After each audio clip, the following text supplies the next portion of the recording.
21वां अध्याय। कर्दम जी की तपस्या और भगवान का वरदान। विदुर जी ने पूछा, भगवान, स्वयंभू मनु का वंश बड़ा आदरणीय माना जाता है। उसमें मैथुन धर्म के द्वारा प्रजा की वृद्धि हुई थी। अब आप मुझे उसी की कथा सुनाइए। ब्राह्मण, आपने कहा था कि स्वयंभू मनु के पुत्र प्रियव्रत और उत्तानपाद ने 7 द्वीपों वाली पृथ्वी का धर्म पूर्वक पालन किया था तथा उनकी पुत्री, जो देवहूति नाम से विख्यात थी, कर्दम प्रजापति को ब्याही गई थी। देवहूति योग के लक्षण यमादि से संपन्न थी। उससे महायोगी कर्दम जी ने कितनी संतानें उत्पन्न की, वह सब प्रसंग आप मुझे सुनाइए। मुझे उसके सुनने की बड़ी इच्छा है। इसी प्रकार भगवान रुचि और ब्रह्मा जी के पुत्र दक्ष प्रजापति ने भी मनु जी की कन्याओं का पाणी ग्रहण करके उनसे किस प्रकार क्या क्या संतान उत्पन्न की, यह सब चरित भी मुझे सुनाइए। मैत्रेय जी ने कहा, विदुर जी, जब ब्रह्मा जी ने भगवान कर्दम को आज्ञा दी कि तुम संतान की उत्पत्ति करो, तो उन्होंने 10,000 वर्षों तक सरस्वती नदी के तीर पर तपस्या की। वे एकाग्र चित्त से प्रेम पूर्वक पूजनोपचार द्वारा शरणागत वरदायक श्री हरि की आराधना करने लगे। तब सत्ययुग के आरंभ में कमल नयन भगवान श्री हरि ने उनकी तपस्या से प्रसन्न होकर उन्हें अपने शब्द ब्रह्ममय स्वरूप से मूर्तिमान होकर दर्शन दिए। भगवान की वह भव्य मूर्ति सूर्य के समान तेजोमयी थी। वे गले में श्वेत कमल और कुमुद के फूलों की माला धारण किए हुए थे। मुख कमल नीली और चिकनी अलकावली से सुशोभित था। वे निर्मल वस्त्र धारण किए हुए थे। सिर पर झिलमिलाता हुआ सुवर्णमय मुकुट, कानों में जगमगाते हुए कुंडल और कर कमलों में शंख, चक्र, गदा आदि आयुध विराजमान थे। उनकी एक हाथ में क्रीड़ा के लिए श्वेत कमल सुशोभित था। प्रभु की मधुर मुस्कान भरी चितवन चित्त को चुराए लेती थी। उनके चरण कमल गरुड़ जी के कंधों पर विराजमान थे तथा वक्ष स्थल में श्री लक्ष्मी जी और कंठ में कौस्तुभ मणि सुशोभित थी। प्रभु की इस आकाश स्थित मनोहर मूर्ति का दर्शन करके कर्दम जी को बड़ा हर्ष हुआ, मानो उनकी सभी कामनाएं पूर्ण हो गईं। उन्होंने सानंद हृदय से पृथ्वी पर सिर टेक कर भगवान को साष्टांग प्रणाम किया और फिर प्रेम प्रवण चित्त से हाथ जोड़कर सुमधुर वाणी से वे उनकी स्तुति करने लगे। कर्दम जी ने कहा, स्तुति करने योग्य परमेश्वर, आप संपूर्ण सत्व गुण के आधार हैं। योगी जन उत्तरोत्तर शुभ योनियों में जन्म लेकर अंत में योगस्थ होने पर आपकी दर्शनों की इच्छा करते हैं। आज आपका वही दर्शन पाकर हमें नेत्रों का फल मिल गया। आपके चरण कमल भवसागर से पार जाने के लिए जहाज है। जिनकी बुद्धि आपकी माया से मारी गई है, वे ही उन तुच्छ क्षणिक विषय सुखों के लिए जो नरक में मिल सकते हैं, उन चरणों का आश्रय लेते हैं। किंतु स्वामिन, आप तो उन्हें वे विषय भोग भी दे देते हैं। प्रभु, आप कल्प वृक्ष हैं। आपके चरण समस्त मनोरथों को पूर्ण करने वाले हैं। मेरा हृदय काम कलुषित है। मैं भी अपने अनुरूप स्वभाव वाली और गृहस्थ धर्म के पालन में सहायक शीलवती कन्या से विवाह करने के लिए आपके चरण कमलों की शरण में आया हूं। सर्वेश्वर, आप संपूर्ण लोकों के अधिपति हैं।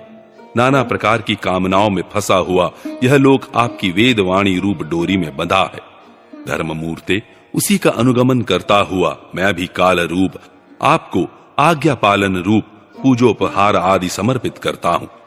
प्रभु, आपके भक्त विषयासक्त लोगों और उन्हीं के मार्ग का अनुसरण करने वाले मुझ जैसे कर्म जड़ पशुओं को कुछ भी न गिनकर आपके चरणों की छत्र छाया का ही आश्रय लेते हैं तथा परस्पर आपके गुणगान रूप मादक सुधा का ही पान करके अपने क्षुधा पिपासादि देह धर्मों को शांत करते रहते हैं। प्रभु, यह काल चक्र बड़ा प्रबल है। साक्षात ब्रह्म ही इसके घूमने की धुरी है। अधिक मास सहित 13 महीने अरे हैं। 360 दिन जोड़ हैं। 6 ऋतुएं नेमी हैं। अनंत क्षण पल आदि इसमें पत्राकार धाराएं हैं तथा 3 चातुर्मास्य इसके आधारभूत नाभि हैं। यह अत्यंत वेगवान संवत्सर रूप काल चक्र चराचर जगत की आयु का छेदन करता हुआ घूमता रहता है, किंतु आपके भक्तों की आयु का ह्रास नहीं कर सकता।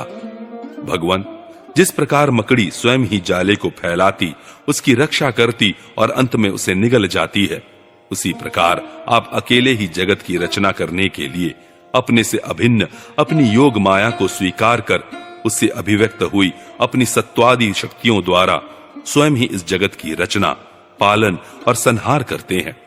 प्रभु, इस समय आपने हमें अपनी तुलसी माला मंडित माया से परिच्छिन्न से दिखाई देने वाली सगुण मूर्ति से दर्शन दिया है।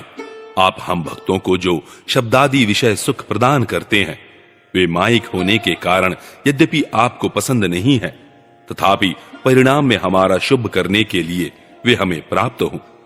नाथ, आप स्वरूप से निष्क्रिय होने पर भी माया के द्वारा सारे संसार का व्यवहार चलाने वाले हैं, तथा थोड़ी सी उपासना करने वाले पर भी समस्त अभिलषित वस्तुओं की वर्षा करते रहते हैं।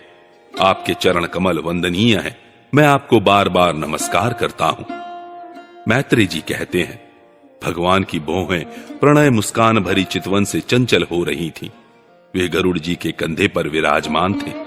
जब कर्दम जी ने इस प्रकार निष्कपट भाव से उनकी स्तुति की, तब वे उनसे अमृतमय वाणी से कहने लगे। श्री भगवान ने कहा, जिसके लिए तुमने आत्म संयम आदि के द्वारा मेरी आराधना की है, तुम्हारे हृदय के उस भाव को जानकर मैंने पहले से ही उसकी व्यवस्था कर दी है।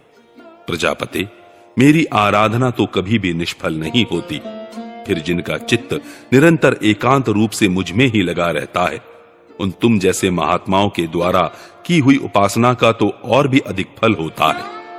प्रसिद्ध यशस्वी सम्राट स्वयंभू मनु ब्रह्मावर्त में रहकर 7 समुद्र वाली सारी पृथ्वी का शासन करते हैं। विप्रवर, वे परम धर्मज्ञ महान महारानी शतरूपा के साथ तुमसे मिलने के लिए परसों यहां आएंगे। उनकी एक रूप यौवन, शील और गुणों से संपन्न श्याम लोचना कन्या इस समय विवाह के योग्य है। प्रजापते, तुम सर्वथा उसके योग्य हो, इसलिए वे तुम्ही को वह कन्या अर्पण करेंगे। ब्रह्मन, गत अनेकों वर्षों से तुम्हारा चित्त जैसी भार्या के लिए समाहित रहा है, अब शीघ्र ही वह राजकन्या तुम्हारी वैसी ही पत्नी होकर यथेष्ट सेवा करेगी। वह तुम्हारा वीर्य अपने गर्भ में धारण कर उससे 9 कन्याएं उत्पन्न करेगी, और फिर तुम्हारी उन कन्याओं से लोक रीति के अनुसार मरीचि आदि ऋषिगण पुत्र उत्पन्न करेंगे। तुम भी मेरी आज्ञा का अच्छी तरह पालन करने से शुद्ध चित्त हो, फिर अपने सब कर्मों का फल मुझे अर्पण कर मुझको ही प्राप्त होोगे। जीवों पर दया करते हुए तुम आत्मज्ञान प्राप्त करोगे, और फिर सबको अभयदान दे अपने सहित संपूर्ण जगत को मुझ में और मुझको अपने में स्थित देखोगे। महामुने, मैं भी अपने अंश कला रूप से तुम्हारे वीर्य द्वारा तुम्हारी पत्नी देवहूति के गर्भ में अवतीर्ण होकर सांख्य शास्त्र की रचना करूंगा। मैत्री जी कहते हैं, विदुर जी, कर्दम ऋषि से इस प्रकार संभाषण करके इंद्रियों के अंतर्मुख होने पर प्रकट होने वाले श्री हरि सरस्वती नदी से घिरे हुए बिंदुसर तीर्थ से अपने लोक को चले गए। भगवान के सिद्ध मार्ग की सभी सिद्धेश्वर प्रशंसा करते हैं। वे कर्दम जी के देखते देखते अपने लोक को सिधार गए। उस समय गरुड़ जी के पक्षों से जो साम की आधारभूता ऋचाएं निकल रही थीं, उन्हें वे सुनते जाते थे। विदुर जी, श्री हरि के चले जाने पर भगवान कर्दम उनके बताए हुए समय की प्रतीक्षा करते हुए बिंदु सरोवर पर ही ठहरे रहे। वीरवर, इधर मनु जी भी महारानी शतरूपा के साथ सुवर्ण जटित रथ पर सवार होकर तथा उस पर अपनी कन्या को भी बिठाकर पृथ्वी पर विचरते हुए जो दिन भगवान ने बताया था, उसी दिन शांति परायण महर्षि कर्दम के उस आश्रम पर पहुंचे। सरस्वती के जल से भरा हुआ यह बिंदु सरोवर वह स्थान है जहां अपने शरणागत भक्त कर्दम के प्रति उत्पन्न हुई अत्यंत करुणा के वशीभूत हुए भगवान के नेत्रों से आंसुओं की बूंदें गिरी थी। यह तीर्थ बड़ा पवित्र है। इसका जल कल्याणमय और अमृत के समान मधुर है तथा महर्षिगण सदा इसका सेवन करते हैं। उस समय बिंदु सरोवर पवित्र वृक्ष लताओं से घिरा हुआ था, जिनमें तरह तरह की बोली बोलने वाले पवित्र मृग और पक्षी रहते थे।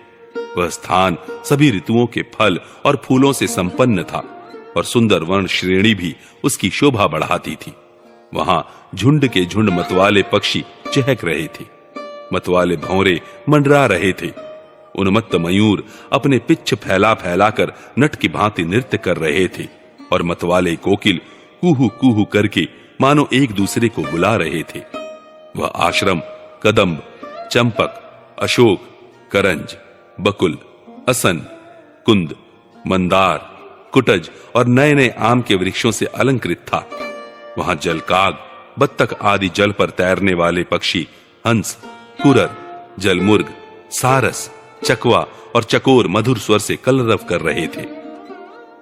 हरिन, सूअर, स्याही, नीलगाय, हाथी, लंगूर, सिंह, वानर, नेवले और कस्तूरी मृग आदि पशुओं से भी वह आश्रम घिरा हुआ था।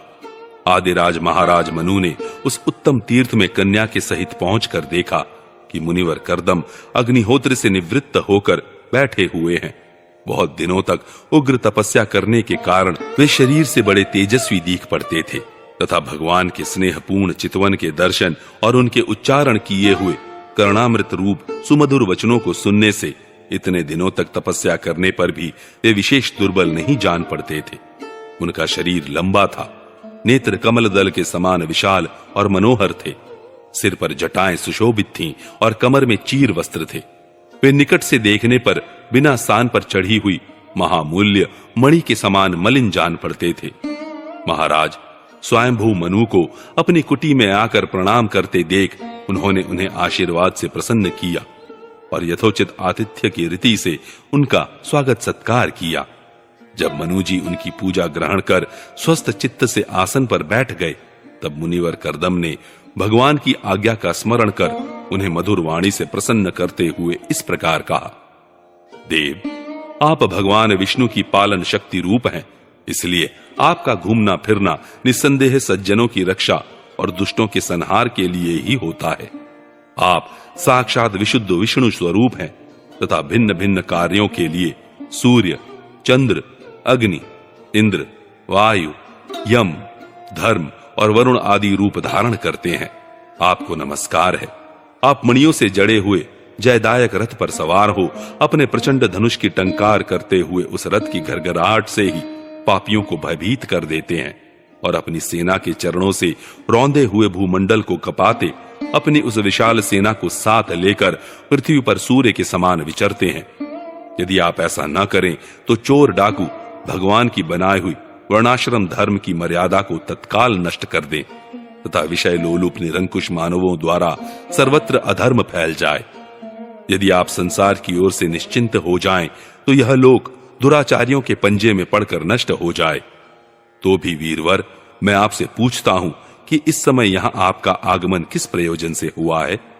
मेरे लिए जो आज्ञा होगी उसे मैं निष्कपट भाव से सहर्ष स्वीकार करूंगा।